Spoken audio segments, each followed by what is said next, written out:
Hello everyone, your teacher Ayushi Sharma welcomes you all on the channel Chanakya Guru classes. आज का जो हमारा topic है वो सेकंड टॉपिक है क्लास 11 से रिलेटेड कलेक्शन ऑफ डाटा। हम फर्स्ट टॉपिक ऑलरेडी कवर कर चुके हैं, introduction of statistics for economics. Statistics economics के लिए क्यों जरूरी है, इकोनॉमिक्स क्या होता है, स्टैटिस्टिक्स के क्या लिमिटेशंस हैं, क्या इंपॉर्टेंस हैं, क्या करेक्टरिस्टिक्स हैं, उन सभी चीज़ों के बारे में हम ऑलरेडी डिस्कस कर चुके हैं। कंप्लीट डिटेल चैप्टर की ऑलरेडी हम डिस्कस कर चुके हैं। जिन्होंने अभी तक चैप्टर 1 नहीं देखा है, टॉपिक 1 नहीं देखा है, introduction of statistics for economics को, वो जल्दी से जाके वो पहले वो क्लास देख लीजिए, क्योंकि उसके बाद ही आपको ये थोड़ी अच्छे से समझ में आएगी कि हम कलेक्शन ऑफ डाटा के बारे में क्यों बात कर रहे हैं। क्योंकि हमारे सोर्सेज हैं, स्टेजेस हैं। फर्स्ट स्टेज है हमारी कलेक्शन ऑफ डाटा। अब हम इस टॉपिक पर चलते हैं, collection of data. Class 12th की भी फर्स्ट क्लास आ चुकी है, इंट्रोडक्शन ऑफ मैक्रो इकोनॉमिक्स की। Second circular flow of income है। अगर आपका कोई नोन वन है जो क्लास 12th में है कॉमर्स से रिलेटेड, तो प्लीज़ उनको शेयर कीजिएगा वीडियो कि क्लास 12th के सारा सिलेबस क्लास 11th और 12th का कंप्लीट होने वाला है इस चैनल के ऊपर। तो ज़्यादा टाइम वेस्ट ना करते हुए हम आज के टॉपिक पर चलते हैं, जो कि है हमारा collection of data. Topic 1 already हो चुका है, टॉपिक सेकंड है कलेक्शन ऑफ डाटा, जिसका पार्ट 1 हम करने वाले हैं आज। पार्ट्स में इसलिए डिवाइडेड है क्योंकि थोड़ा सा लेंदी चैप्टर है और हम पूरे डिटेल में करने वाले हैं, कुछ मिस ना हो जाए, इसलिए हम थोड़ा पार्ट्स में इसको डिवाइड कर लेते हैं। जल्दी से बात कर लेते हैं हमारे फर्स्ट पार्ट में। फर्स्ट टॉपिक जो हमारा टॉपिक है आज का, स्टैटिस्टिकल इंक्वायरी। स्टैटिस्टिकल इंक्वायरी क्या होती है? स्टैटिस्टिकल इंक्वायरी हमारी वो सिचुएशन है जब हम इन्वेस्टिगेट करते हैं, कोई इंक्वायरी आ जाती है जब हमारे पास, और उसके पर्टिकुलर इंक्वायरी के बारे में इन्वेस्टिगेट करते हैं और उससे जो इंफॉर्मेशन कलेक्ट करते हैं, उसको हम स्टैटिस्टिकल इंक्वायरी कहते हैं। It is an investigation on a particular topic by an agency where relevant information is collected. यानी कि कलेक्शन ऑफ डाटा होने का सबसे पहला जो मेन रीजन होता है, वो हमारे पास एक स्टैटिस्टिकल इंक्वायरी आती है, उसी के बाद हम कोई भी डाटा कलेक्ट करते हैं। ठीक है, तो हम सबसे पहले जो इनिशिएट करता है कलेक्शन ऑफ डाटा को, यानी कि हमारे पास कोई ना कोई स्टैटिस्टिकल इंक्वायरी आई होगी तो ही हमने डाटा कलेक्ट किया है। हम जल्दी से आगे बात करते हैं कि सोर्सेस क्या हैं हमारे। ये इम्पोर्टेंट है, यहाँ से चैप्टर का जो मेन पंच पॉइंट है वो स्टार्ट होने वाला है कि कलेक्शन ऑफ डाटा होता क्या है। अगर हम बात कर लेते हैं कलेक्शन ऑफ डाटा क्या होता है, कलेक्शन ऑफ डाटा वो सिचुएशन है जब हम डाटा को कलेक्ट कर रहे होते हैं। किस लिए कलेक्ट कर रहे होते हैं? किसी पर्टिकुलर पर्पस के लिए कलेक्ट कर रहे होते हैं। किसी पर्टिकुलर पर्पस के लिए जब जब हम डाटा कलेक्ट करते हैं, वो हम कलेक्शन ऑफ डाटा कहते हैं उसको हम। उसके सोर्सेस क्या है, यानी कि तरीके क्या है, किस किस तरीकों से हम डाटा को कलेक्ट करते हैं।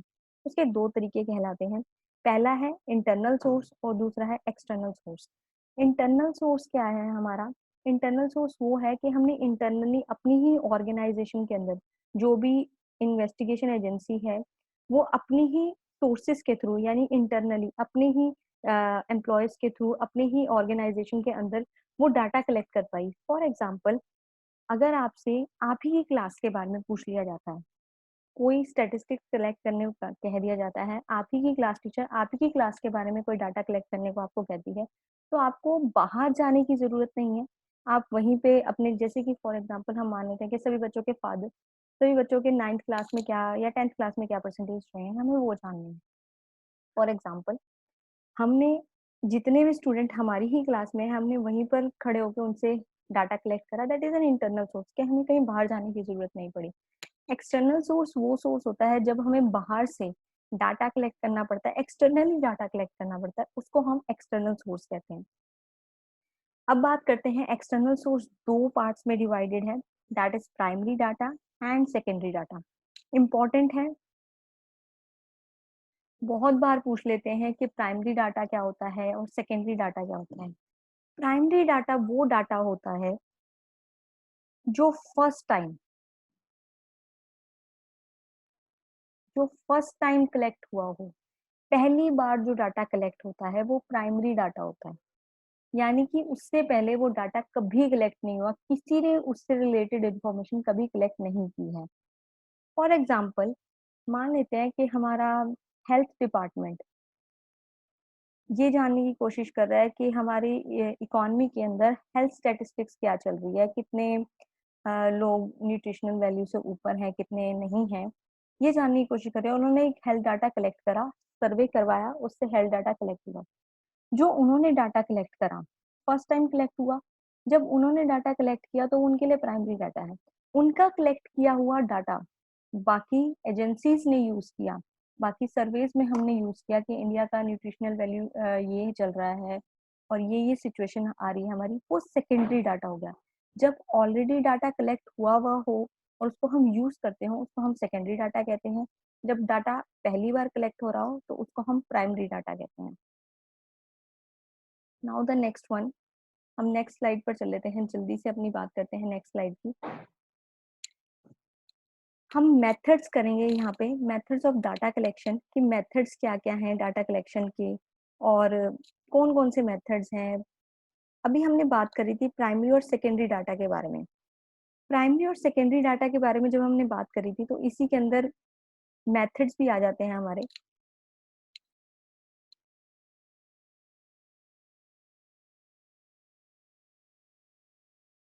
मेथड्स क्या हैं हमारे? Methods of collecting primary data. इसी के अलावा हमारे क्या क्या क्वेश्चंस बनते हैं उसके बारे में बात करते हैं। Methods of collecting primary data, second one how basic data is collected, third one modes of data collection and the last one statistical method. अब ये सारा मेथड्स हैं प्राइमरी डाटा को कलेक्ट करने के, या बेसिक डाटा। अगर आपके पास क्वेश्चन पेपर में क्वेश्चन आता है कि बेसिक डाटा कैसे कलेक्ट होता है तो भी आपने यही मेथड्स लिखने हैं। मोड्स ऑफ डाटा कलेक्शन से रिलेटेड क्वेश्चन आता है तो भी आपने यही मेथड्स लिखने हैं। स्टैटिस्टिकल मेथड्स आते हैं तो भी आपने यही लिखने हैं।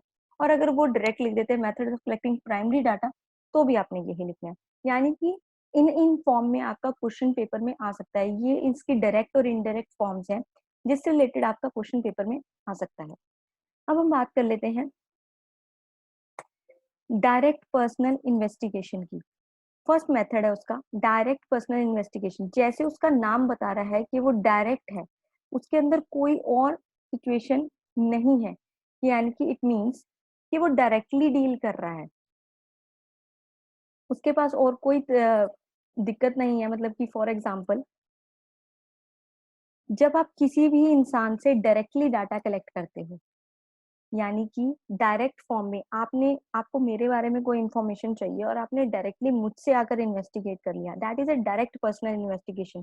किसी भी पर्टिकुलर जिस भी पर्पस के लिए आप इन्वेस्टिगेट कर रहे हो, उस पर्टिकुलर पर्सन से आप डायरेक्टली कॉन्टेक्ट करके अगर इन्वेस्टिगेशन कर रहे हो, that is a direct personal investigation. यानी कि आप जो इन्फॉर्मेंट होता है उससे डायरेक्टली कॉन्टेक्ट करते हो।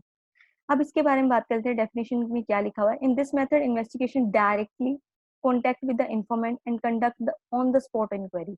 ऑन द स्पॉट इंक्वायरी होती है। अब इसके मेरिट्स के ऊपर चल जाते हैं। ओरिजिनलिटी, ऑब्वियसली अगर आपने डाटा और डायरेक्टली किसी से डाटा कलेक्ट किया है तो उसमें ओरिजिनलिटी ज्यादा होगी, बिकॉज वो खुद अपने बारे में पर्सनली बता पा रहा है। डायरेक्टली जिससे जानना चाह रहे हो, आप इन्वेस्टिगेशन करना चाह रहे हो, वो डायरेक्टली ही बता रहा है अपने बारे में। बीच में एजेंट्स नहीं है, आपके पास भी डायरेक्ट इन्फॉर्मेशन पहुंची। फ्लेक्सिबिलिटी, आप अपने क्वेश्चंस को वैसे वैसे मोल्ड कर सकते हो सिचुएशन के अकॉर्डिंग। फॉर एग्जांपल, आपने एजेंट्स को कहा कि आपने ये पूछना है और वैसा कुछ डाटा का आंसर मिल नहीं पा रहा, तो आप अपने क्वेश्चंस को मोल्ड कर सकते हो। मोल्ड कैसे कर सकते हो? क्योंकि आप डायरेक्ट कॉन्टेक्ट कर रहे हो उससे, तो फ्लेक्सिबिलिटी है आपके डाटा कलेक्शन के अंदर। Reliable and accurate, obviously reliable data है, एक्यूरेसी ज्यादा होगी क्योंकि आप डायरेक्टली उस इंसान से कांटेक्ट कर पा रहे हो। रिलायबिलिटी ज्यादा इसीलिए है। यूनिफॉर्मिटी, यूनिफॉर्म इसलिए है यानी कि एक सीख, मतलब उसके अंदर कोई ज्यादा डेफिशिएंसीज नहीं होंगी, उसके अंदर ज्यादा कॉम्प्लिकेशंस नहीं होंगी। क्यों कॉम्प्लिकेशंस नहीं होंगी? यूनिफॉर्म डाटा इसलिए होगा क्योंकि आपने डायरेक्टली, अब मेरे बारे में मेरे से ज्यादा अच्छी इन्फॉर्मेशन और कोई नहीं दे सकता, तो यूनिफॉर्मिटी उसमें ज्यादा होगी। रिलेटेड इन्फॉर्मेशन, फॉर एग्जाम्पल आपने मेरे करियर के बारे में या मेरे जितना मैंने स्टडीज की हुई है उसके बारे में आपने जानना चाहा, तो उससे जब आप जान रहे थे उससे रिलेटेड इन्फॉर्मेशन भी आप उसी time on the spot collect कर सकते हो क्योंकि आप डायरेक्टली उस पर्सन से कांटेक्ट कर रहे हो। तो ये मेरिट्स हैं। मेरी बात थोड़ी सी ध्यान से समझना, इन मेथड्स के अंदर आपके काफी सारे मेथड्स हैं और उनके मेरिट्स और डिमेरिट्स दोनों गिवन हैं। मेथड के मीनिंग को बहुत अच्छे से समझते हैं। ये जो पॉइंट्स आपको दिख रहे हैं ना, ओरिजिनलिटी, फ्लेक्सिबिलिटी, एक्यूरेसी, यूनिफॉर्मिटी, ये बहुत कॉमन पॉइंट है। कॉमर्स के ज्यादातर चीजों के अंदर ये पॉइंट्स आपको दिखने को मिल जाएंगे। आप आपने अगर मतलब बहुत अच्छे से समझ रखा है किसी चीज का, तो आप अपने आप ही ये मेरिट्स और डीमेरिट्स के पॉइंट थोड़ी सी रीडिंग के बाद ही क्रिएट कर सकते हो। इसमें कोई बहुत बड़ा पंच नहीं है इन पॉइंट्स के अंदर। तो प्लीज मेक श्योर दैट कि आपने इसका मतलब समझा हुआ हो मेथड का। डायरेक्ट पर्सनल इन्वेस्टिगेशन अगर किसी को समझ में आ जाए, उसको मेरिट्स और डीमेरिट्स बहुत इजीली वो खुद भी बना पाएगा और बहुत इजीली याद हो जाएंगे। नेक्स्ट चलते हैं डीमेरिट्स के ऊपर। Not suitable for wide coverage, आपकी वाइड कवरेज के लिए सूट नहीं करता ये।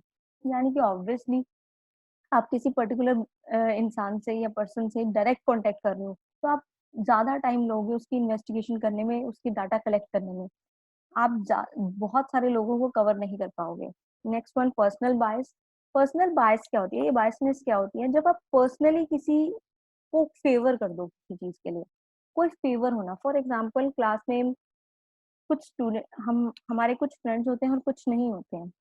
जब हमारे जो फ्रेंड्स होते हैं, हम उनके लिए थोड़ा सा पर्सनल बायस्ड होते हैं, कुछ पर्सनली फेवर्ड होते हैं उन लोगों के लिए। ऐसे ही हमारे कुछ नोन होते हैं जिनके लिए हम पर्सनली फेवर्ड होते हैं। तो दैट इज पर्सनल बायस। जो डायरेक्ट पर्सनल इन्वेस्टिगेशन होती है, जब खुद जो हमारे इन्वेस्टिगेटर्स होते हैं वो खुद इंफॉर्मेंट से कांटेक्ट कर रहे होते हैं, तो कहीं ना कहीं वो पर्सनल बायस हो जाते हैं। अगर वो नोन है किसी का, फॉर एग्जाम्पल, तो कहीं तो स्टेटिस्टिकल रिपोर्ट में थोड़ी सी पर्सनल बायसनेस क्रिएट हो जाएगी। नोन ना होके थोड़ा सा आपका अच्छा लिंक क्रिएट हो गया। अब जो डाटा आप कलेक्ट कर रहे हो, जैसे कि हम ये कहते हैं कि आप स्टैटिस्टिकल इन्वेस्टिगेटर को बहुत सही सही रिपोर्ट लिखनी चाहिए, या चार्टर्ड अकाउंटेंट्स को ऑडिट रिपोर्ट बहुत सही सही देनी चाहिए। अब यहाँ पर सिचुएशन होती है, लिंक कैसे हैं उनके। लिंक अगर बहुत अच्छे हैं तो पर्सनल बायसनेस क्रिएट हो जाती है यहाँ पर, क्योंकि आप डायरेक्टली कांटेक्ट कर रहे हो।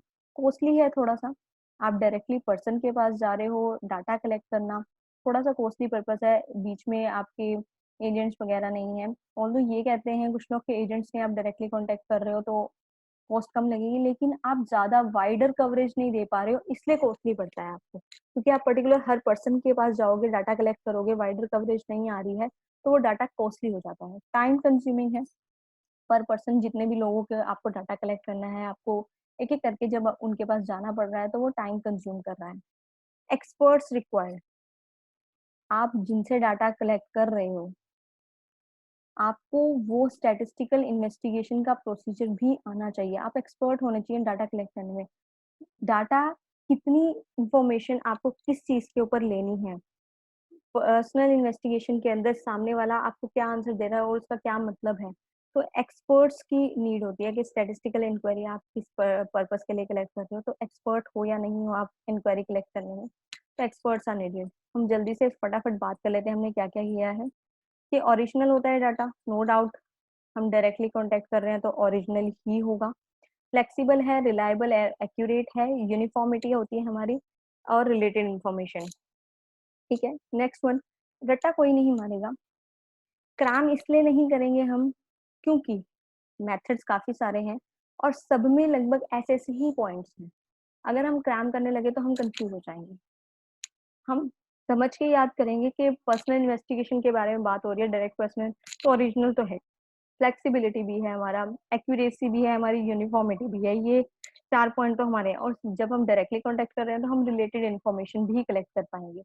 Next one, the demerits. Demerits obviously ज्यादा एरिया के लिए, ज्यादा वाइड कवरेज के लिए यूजेबल नहीं है, कॉस्टली है, इसीलिए टाइम कंज्यूम ज्यादा इसीलिए लग रहा होगा, और एक्सपर्ट्स नीडेड है, और हमारा पर्सनल बायसनेस को इफेक्ट करता है। हम अपने नेक्स्ट पॉइंट पर चलते हैं। नेक्स्ट जो हमारा पॉइंट है वो है indirect oral investigation. Indirect oral investigation क्या होती है? हमने अभी डायरेक्ट पर्सनल इन्वेस्टिगेशन किया, अब है इनडायरेक्ट ओरल इन्वेस्टिगेशन, कि हमारी इनडायरेक्टली ओरल इन्वेस्टिगेशन होना, किसी चीज की इनडायरेक्ट ओरल इन्वेस्टिगेशन होना। इनडायरेक्ट ओरल इन्वेस्टिगेशन मींस आपने पहले तो डायरेक्टली किसी से कांटेक्ट किया था, अब आप इनडायरेक्टली किसी के साथ कांटेक्ट करने वाले हो। यानी कि आपने कुछ एजेंट्स हैं आपके बीच में या इन्वेस्टिगेशन टीम है पूरी, इनडायरेक्टली यानी कि किसी और से पता करने वाले हो आप उस इन्फॉर्मेशन के बारे में या कोई और आपको पता करके लाके देने वाला है। That is indirect oral investigation. Next point जो हमारा इन्फॉर्मेशन फ्रॉम कॉरेस्पॉन्डेंस, इसके बारे में बाद में बात करेंगे। पहले इनडायरेक्ट इन्वेस्टिगेशन के बारे में ही बात कर लेते हैं कि इनडायरेक्ट इन्वेस्टिगेशन क्या होती है। इनडायरेक्ट इन्वेस्टिगेशन क्या होती है और इनडायरेक्ट इन्वेस्टिगेशन कैसे है, हमारे क्या-क्या मेरिट्स रहे हैं, क्या-क्या डीमेरिट्स रहे हैं, उनके बारे में बात कर लेते हैं। मेरिट्स, इनडायरेक्ट इन्वेस्टिगेशन, जो डायरेक्ट पर्सनल इन्वेस्टिगेशन में हमारे डीमेरिट्स चल रहे थे, वही आप देखना यहाँ पे मेरिट्स में कन्वर्ट हो जाएगा। वाइड कवरेज, हमने वहाँ पे कहा था कि वाइड कवरेज नहीं होती, यहाँ पे वाइड कवरेज होती है।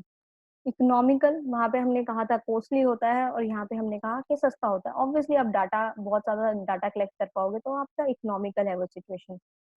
Free from bias, indirectly correct कर रहे हो, आप डायरेक्टली उस पर्सन के कॉन्टेक्ट में नहीं आ रहे, आपका कोई पर्सनल रिलेशन क्रिएट नहीं हो रहा है, तो बायसनेस नहीं है। एक्सपर्ट ओपिनियन, एक्सपर्ट्स के ओपिनियन चलते हैं इसके अंदर, बिकॉज इनडायरेक्ट डाटा कलेक्ट हो रहा है तो पूरी टीम एक डाटा कलेक्ट कर रही होती है और इनडायरेक्टली डाटा जहां से आपको रेलिवेंट डाटा मिलता है वहीं से कलेक्ट करते हो, तो एक्सपर्ट्स के ओपिनियन मिलते हैं आपको इसके अंदर। हमने यही सारे, अगर हम भूले ना हो, हमने यही सारे पॉइंट्स डीमेरिट्स में करे थे। ये देखो, वहां पे हमने क्या किया, क्या पॉइंट किया हमने वहां पे हमने उनको कह दिया कि ये जो हमारी सिचुएशन है ये हमें क्या देती है, वाइड कवरेज देती है। यहाँ पे कहा कि not suitable for wide coverage है और वहां हमने कह दिया कि ये सिचुएशन हमें क्या दे रही है, वाइड कवरेज दे रही है। वहां पे क्या है, फ्री फ्रॉम बायसनेस का, यहाँ पे पर्सनल बायसनेस का, वहां पे इकोनॉमिकल कहा, यहाँ पे कॉस्टली कहा, लेस टाइम कंज्यूमिंग भी कह सकते हैं वहां पे हम इस चीज को। एक्सपर्ट्स ओपिनियन कहा वहां पे, यहाँ पे एक्सपर्ट्स ओपिनियन रिक्वायर्ड कहा। तो आपको ये समझ में आ गया, जो इसके डीमेरिट्स हैं वो उसके क्या बन चुके हैं, मेरिट्स बन चुके हैं। अब उसके डीमेरिट्स की बात कर लेते हैं। जो फर्स्ट वाले के मेरिट्स थे वो यहाँ पर सेकंड पॉइंट के इनडायरेक्ट ओरल इन्वेस्टिगेशन की डीमेरिट्स होंगे। Less accurate, obviously indirectly data collect कर रहे हो तो less accurate. Lack of interest of informants, कोई, जब आप इंफॉर्मेशन कलेक्ट कर रहे होते हो, जिस इनडायरेक्टली जब आप डाटा कलेक्ट कर रहे होते हैं, जो आपको इंफॉर्मेशन दे रहा है, अब मैं तो डायरेक्टली नहीं दे रही, आप मेरे थ्रू ना डाटा कलेक्ट, मेरे बारे में मेरे थ्रू ना डाटा कलेक्ट करके मेरे किसी नोन से मेरा मेरा डाटा अगर कलेक्ट कर रहे हो, तो क्या उसका उतना ही इंटरेस्ट होगा मेरे बारे में बताने में या मेरा ज्यादा इंटरेस्ट होगा अपने बारे में बताने में? ऑब्वियसली डाटा मैं ज्यादा एक्यूरेसी से दे पाऊंगी, मेरा ज्यादा इंटरेस्ट होगा, तो वहां पे लैक ऑफ इंटरेस्ट होगा। इनडायरेक्ट इन्फॉर्मेशन आएगी आपके पास, ऑब्वियसली आप डायरेक्ट नहीं डाटा कलेक्ट कर रहे हो, इनडायरेक्ट ओरल इन्वेस्टिगेशन कर रहे हो, तो इनडायरेक्ट इन्फो, डाउटफुल कंफ्यूजन हो गए आपके। जब डाटा में कहीं ना कहीं थोड़ी सी दिक्कत आने, क्योंकि इनडायरेक्टली डाटा कलेक्ट हुआ है, तो डाउटफुल कंफ्यूजन। इनडायरेक्ट यानी कि डायरेक्ट आपने उस पर्सन से कांटेक्ट ना करके ओरल इन्वेस्टिगेशन कर लिया किसी और से, मेरे बारे में मुझसे ना जानकर मेरे किसी नॉन से जाना है, ओरली इन्वेस्ट किया है, that is indirect oral investigation. I hope clear हो चुका होगा। नेक्स्ट वन चलते हैं, इंफॉर्मेशन फ्रॉम कॉरेस्पॉन्डेंट। बहुत सारी बुक्स में आपको यहाँ पे कॉरेस्पॉन्डेंट ना लिखकर लोकल कॉरेस्पॉन्डेंट दिखेगा। अब ये लोकल कॉरेस्पॉन्डेंट्स और कॉरेस्पॉन्डेंट का मतलब एक ही है। लोकल कॉरेस्पॉन्डेंट और कॉरेस्पॉन्डेंट क्या है, ये उसके बारे में बात कर लेते हैं। बहुत बार ऐसा होगा, जनरली ऐसा होता है बहुत, कि आप जिस एरिया में रहते हो या जिस एरिया में आपका स्कूल है, आप उसके बारे में थोड़ी ज्यादा इन्फॉर्मेशन जानते होंगे। तो जो लोग उस एरिया में रहते हैं वहां से जब डाटा कलेक्ट होता है तो that is information from local correspondents या इंफॉर्मेशन फ्रॉम कॉरेस्पॉन्डेंट्स होता है। ठीक है, मैरिट्स के बारे में बात कर लेते हैं हम, कि जब आप डाटा किसी लोकल पर्सन से, वहां के रहने वाले लोगों से, वहां के नोन लोगों से डाटा कलेक्ट कर रहे हो तो that is information from correspondent. Hope इसका मतलब क्लियर हो गया होगा। इसके मेरिट्स की बात करते हैं कि इकोनॉमिकल होता है, सस्ता पड़ता है हमें, कि हमने इनडायरेक्टली उन लोगों से डाटा कलेक्ट कर लिया जो उसके बारे में सबसे अच्छा जानते हैं। वाइड कवरेज होती है, कॉन्टिन्यूटी रहती है इसके अंदर हमें, कि मीन्स हमें कभी दिक्कत नहीं आती, कि ऐसा नहीं होता कि हमें वो पर्सन नहीं मिला तो कोई बात नहीं, किसी और से हमने वहाँ के किसी और लोकल कॉरेस्पॉन्डेंट से हमने डाटा कलेक्ट कर लिया। सुटेबल फॉर स्पेशल पर्पज, लेकिन ये किसी पर्पज के लिए ही सुटेबल होता है, मतलब ऐसा नहीं है कि आप हर डाटा ऐसे ही कलेक्ट कर पाओगे। ठीक है, suitable for special purpose. Loss of originality, obviously आप किसी और से जब जब डाटा कलेक्ट करोगे तो ओरिजिनलिटी में कहीं ना कहीं लॉस होगा। Delay in collection, local correspondent आपको नहीं ढंग से रिप्लाई कर पा रहे हैं या फिर नहीं बता पा रहे अपने एरिया के बारे में या उस इंफॉर्मेशन के बारे में, तो हमारा कलेक्शन के अंदर डिले हो सकता है। लेस एक्यूरेट है और पर्सनल बायस, आपने मान लेते हैं कि आपने किसी पर्टिकुलर पर्सन से, वहाँ के लोकल कॉरेस्पॉन्डेंट से किसी पर्टिकुलर चीज़ के बारे में पूछा, उसका अगर ओपिनियन उस शॉप के बारे में या उस एरिया या उस पर्सन के बारे में अच्छा है तो अच्छा दे देगा, अगर बुरा है तो शायद वो आपको बहुत गलत इन्फॉर्मेशन भी दे सकता है। तो that is personal bias. Hope सारे मीनिंग क्लियर हो गए होंगे। अगर फिर भी आपको कोई डाउट है तो आप पूछ सकते हैं मेल के थ्रू या मैसेज के थ्रू। हम आगे चलते हैं नेक्स्ट स्लाइड के ऊपर। Information through questionnaire and schedule. बहुत सारे लोग इसको शेड्यूल कहते हैं या शेड्यूल कहते हैं, तो जैसा आपको प्रोनाउंस करने के लिए अच्छा लगता है आप वैसा प्रोनाउंस कर सकते हैं। ठीक है। Information through questionnaires and schedule, इसके अंदर पहले इसका मतलब समझ लेते हैं ये क्या कहना चाहता है।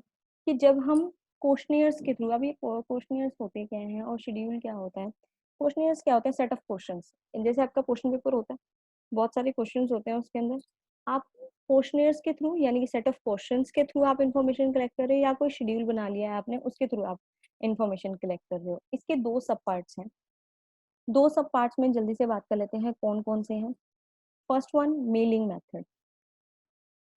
मेल के थ्रू आपने इन्फॉर्मेशन, कुछ क्वेश्चंस भेजे आपने, सर्वे कर रहे हो आप, मेल के थ्रू सर्वे कर रहे हो आप, उस सर्वे में आपने कुछ क्वेश्चंस भेजे, आपने मेल करे इन्फॉर्मेंट्स को और आपने डाटा कलेक्ट किया। Questionnaires are mail to the informants.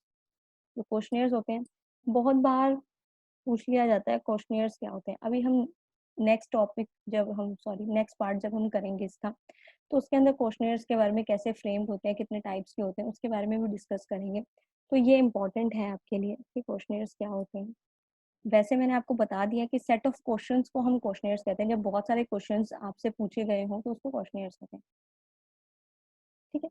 अब इसके आगे मेरिट्स के बारे में बात कर लेते हैं। जब आप मेल के थ्रू पूछ रहे हो तो ऑब्वियसली वाइड कवरेज कर सकते हो आप, एक क्लिक में आप बहुत सारे लोगों को मेल कर सकते हो। इकोनॉमिकल है, ओरिजिनल डाटा कलेक्ट होगा, डायरेक्टली आप मेल कर रहे हो, डायरेक्टली पर्टिकुलर पर्सन आपको रिप्लाई कर रहा है तो ओरिजिनल होगा। फ्री फ्रॉम बायस, आप बहुत सारे लोगों से कांटेक्ट कर रहे हो, दैट इज बायसनेस कहीं नहीं होगी।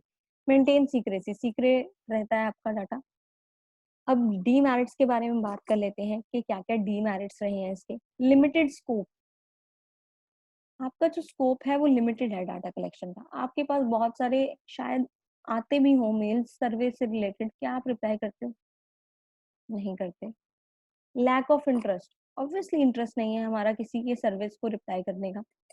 टाइम कंज्यूमिंग, टाइम कंज्यूमिंग क्यों कहा इसमें, इसको टाइम कंज्यूमिंग इसलिए कह दिया कि आप वेट ही करते रहोगे कि कब आपको इन्फॉर्मेंट रिप्लाई करने वाला है। मे बी शायद वो रिप्लाई कभी करेगा ही नहीं आपको। मिस इंटरप्रिटेशन, मिस इंटरप्रिटेशन क्या है, यहाँ पे मिस इंटरप्रिटेशन का मतलब ये है कि मिस इंटरप्रेट कर लिया जाता है कि आपने मेल के थ्रू कुछ क्वेश्चन पूछे, मिस इंटरप्रेट कर लिया कि डाटा मेरे लिए शायद नुकसानदायक हो सकता है, स्पैम तो नहीं है। बहुत सारी मिस इंटरप्रिटेशन हो सकती है, या जो इन्फॉर्मेंट है उसने किसी चीज का आंसर दिया है, आपने मिस इंटरप्रेट उस आंसर को कर लिया क्योंकि वो बहुत लिमिटेड वर्ड्स में उसने आंसर दे दिया या के वर्ड फ्रेमिंग बहुत अच्छी नहीं थी, तो उसने सर्वे को मिस इंटरप्रेट कर लिया, आपने उनके आंसर को मिस इंटरप्रेट कर लिया, तो ये सिचुएशन। लैक ऑफ फ्लेक्सिबिलिटी, जो क्वेश्चंस हैं वही क्वेश्चंस रहेंगे, वो पर्टिकुलर इन्फॉर्मेंट उन क्वेश्चंस को नहीं समझ पा रहा है तो कोई फ्लेक्सिबिलिटी नहीं है, आप उनको चेंज करके नहीं बता सकते क्योंकि आपने मेल कर दिया उनको। होप सारे मेरिट्स और डीमेरिट्स क्लियर हो गए होंगे। एक बार दोबारा से बात कर लेते हैं। क्वेश्चनियर्स वो होते हैं जिसमें सेट ऑफ क्वेश्चंस होते हैं, वो मेल के थ्रू जब आप पूछते हो दैट इज मेलिंग मेथड, और ये किसका सब पार्ट है, information through questionnaires and schedule. Next one, next slide पर चलते हैं, जो इसका सेकंड पार्ट है उसके बारे में देख लेते हैं कि वो क्या कह रहा है। नेक्स्ट जो हमारा पॉइंट है वो क्वेश्चनियर्स फिल्ड बाय एन्यूमरेटर्स, ये भी बहुत इंपॉर्टेंट है। अब ये एन्यूमरेटर्स कौन होते हैं? एन्यूमरेटर्स एक तरह के एक्सपर्ट्स होते हैं।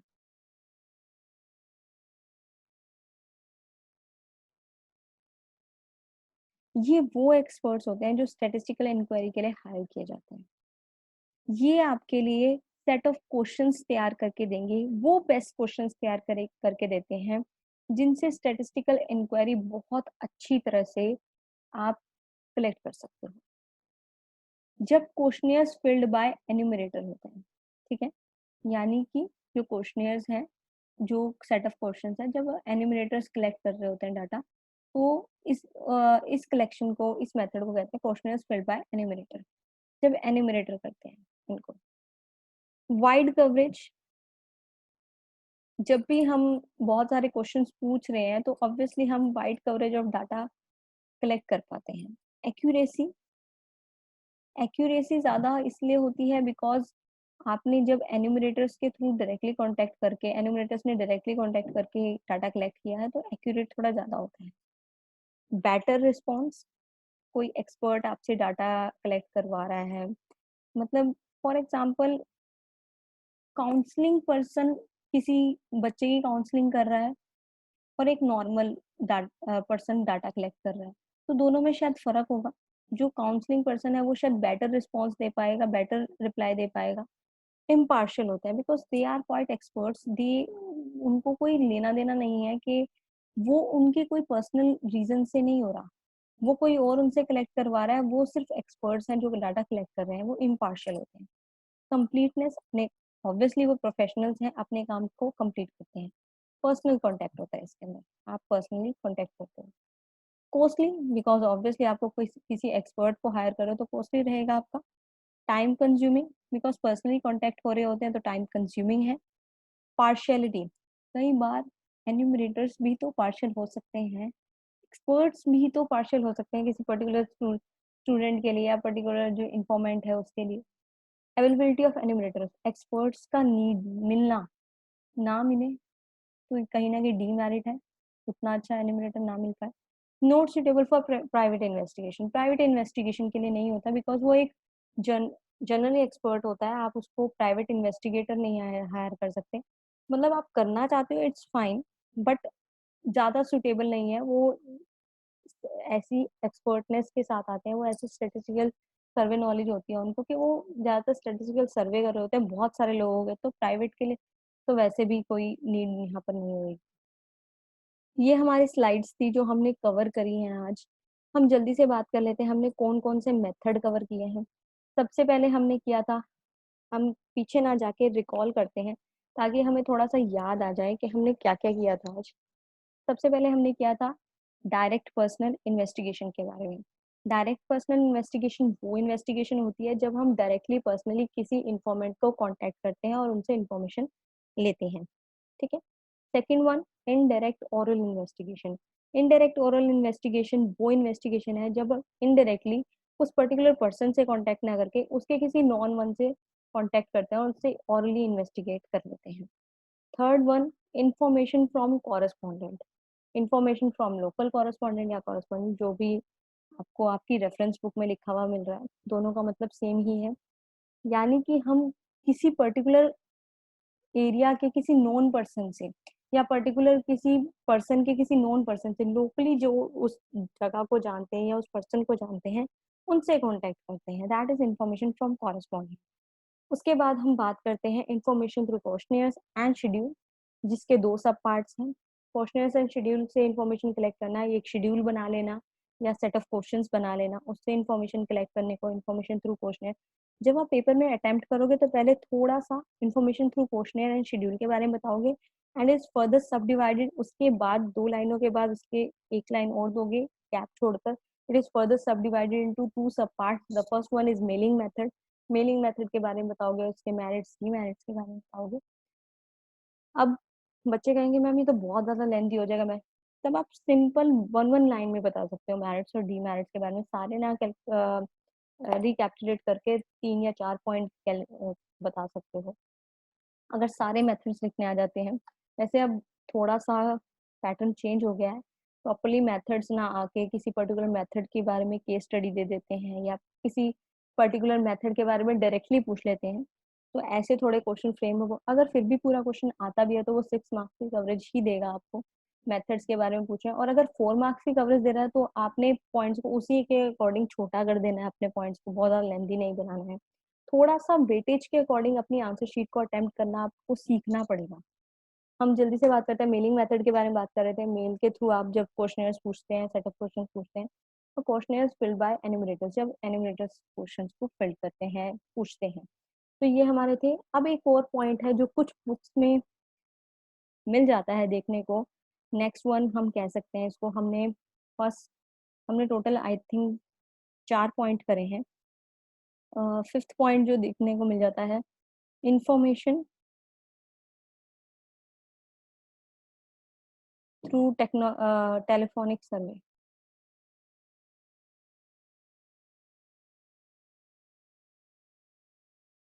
लिख लो अगर किसी ने लिखना है तो। इंफॉर्मेशन थ्रू टेलीफोनिक सर्वे, अगर नहीं समझ में आ रहा मैं बोल रही हूँ पॉइंट को। इंफॉर्मेशन थ्रू टेलीफोनिक सर्वे क्या है? Information through telephone, information collected through telephone, ये ऐसे ऐसे करके पॉइंट्स दे रखा है कुछ बुक्स के अंदर। इसका मतलब क्या है कि आपने टेलीफोनिक सर्वे करवाया है, वहां से इंफॉर्मेशन कलेक्ट किया। आई थिंक आप इनके मेरिट्स डीमेरिट्स बना सकते हो अगर आपने थोड़ा सा ध्यान दिया हो। सभी मेरिट्स और सभी डीमेरिट्स के अंदर एक चीज बहुत कॉमन है, ओरिजिनलिटी है या नहीं होगी, कॉस्टली, एक्यूरेसी, बायसनेस। ये 4-5 जो पॉइंट है, टाइम कंज्यूमिंग, कॉस्टली है या नहीं है, ओरिजिनल है या नहीं है, एक्सपर्ट्स की रिक्वायरमेंट है या नहीं है, पर्सनल बायसनेस है या नहीं है। ये जो चीजें हैं ये है या नहीं है, ऐसे करके आपको मेरिट्स और डीमेरिट्स में मिल जाएंगे। जल्दी से बात कर लेते हैं। हमने स्टैटिस्टिकल इंक्वायरी करा है आज। क्या होता है? सोर्सेज ऑफ डाटा दो तरह के होते हैं, इंटरनल सोर्स और एक्सटर्नल सोर्स, जिसमें प्राइमरी डाटा और सेकेंडरी डाटा होता है। प्राइमरी डाटा वो डाटा होता है जो हम पहली बार कलेक्ट कर रहे होते हैं, और सेकेंडरी डाटा वो डाटा होता है जो ऑलरेडी डाटा कलेक्टेड में से हम यूज कर रहे होते हैं। मेथड्स के बारे में हम डिस्कस कर ही चुके हैं। बाकी जो हम इसके बारे में, क्वेश्चनियर्स क्या होते हैं, कैसे कैसे सेट ऑफ क्वेश्चंस होते हैं, ये हम पार्ट सेकंड में बात करेंगे, कलेक्शन ऑफ डाटा के। इसके 2 मेथड्स भी होते हैं, सेंसस और सैंपल मेथड, जब हम डाटा कलेक्ट कर रहे होते हैं उनके बारे में, वो भी काफी इंपॉर्टेंट है, वो भी हम बात करेंगे। तो आज की क्लास यहीं तक है। स्टे कनेक्टेड, स्टे ट्यून्ड, और जिन्होंने अभी तक सब्सक्राइब, लाइक और शेयर नहीं किया है, वो जल्दी से सब्सक्राइब कर दें, बेल आइकन को हिट कर दें। बिकॉज आपके फ्रेंड्स को जब तक नहीं पता लगेगा, आपके नोन को जब तक नहीं पता लगेगा, तब तक मेरे लिए भी मोटिवेशन नहीं होगी कि बच्चे चाह रहे हैं, डिमांड कर रहे हैं इन क्लासेस के बारे में। तो जो मेरे स्टूडेंट्स थे वो लिंक अप हो चुके हैं, बट जो एक्स्ट्रा बच्चे हैं जो इनको ये रेलिवेंट लगती है क्लासेस, ऑब्वियसली रेलिवेंट है, तो प्लीज़ सब्सक्राइब करिए और स्टे कनेक्टेड। जल्दी से हम नेक्स्ट वीडियो लेकर आएंगे। एक दिन के गैप में हमारी नेक्स्ट वीडियो आ जाएगी, क्योंकि इसके बाद 12th क्लास की आएगी। तो परसों को हम दोबारा मिलते हैं।